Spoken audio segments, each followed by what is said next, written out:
ତଲୱାର ଏବଂ ଢାଲ। ସକାଳୁ ସକାଳୁ ଜଣେ କମାର ବାହାରକୁ ବାହାରିଲା। ରାସ୍ତାରେ ବୁଲୁ ବୁଲୁ 2 ଖଣ୍ଡ ଲୁହା ପାଇଲା ଏବଂ ସେ 2 ଖଣ୍ଡ ଲୁହାକୁ ଘରକୁ ନେଇଗଲା। କମାର ଦିନେ କମାରଶାଳରେ ଖଣ୍ଡିଏ ଲୁହାରେ ତଲୱାର ଏବଂ ଅନ୍ୟଟିରେ ଢାଲଟିଏ ତିଆରି କଲା। କିଛି ଦିନ ପରେ ଜଣେ ଯୋଦ୍ଧା ଆସି ସେହି ଢାଲ ଏବଂ ତଲୱାରକୁ କିଣିକରି ନେଇଗଲା। ବହୁ ଯୁଦ୍ଧରେ ଯୋଦ୍ଧା ଜଣକ ଢାଲ ଏବଂ ତଲୱାରକୁ ବ୍ୟବହାର କଲା। ଥରେ ଯୁଦ୍ଧ କରୁ କରୁ ତଲୱାରଟିଏ 2 ଖଣ୍ଡ ହୋଇଗଲା, କିନ୍ତୁ ଢାଲ ଆଗରୁ ଯେମିତି ଥିଲା ସେମିତି ରହିଥିଲା। ଭାଙ୍ଗି ଯାଇଥିବା ତଲୱାର ଏବଂ ଢାଲକୁ ନେଇ ଯୋଦ୍ଧା ନିଜ ଘରରେ ରଖିଦେଲା।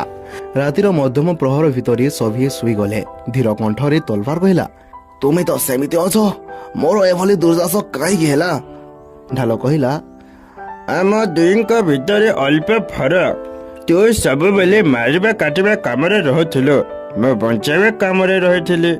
ମନେ ରଖ ତଲୱାର, ମାରିବା ଲୋକଙ୍କ ଠାରୁ ବଞ୍ଚିବା ବାଲା ଦୀର୍ଘାୟୁ। ଯିଏ ପରୋପକାରୀ ସେ ଦୀର୍ଘାୟୁ, ଯିଏ ପରର ଅମଙ୍ଗଳ କରେ ସେ ସ୍ୱଳ୍ପାୟୁ। ଧନ୍ୟବାଦ।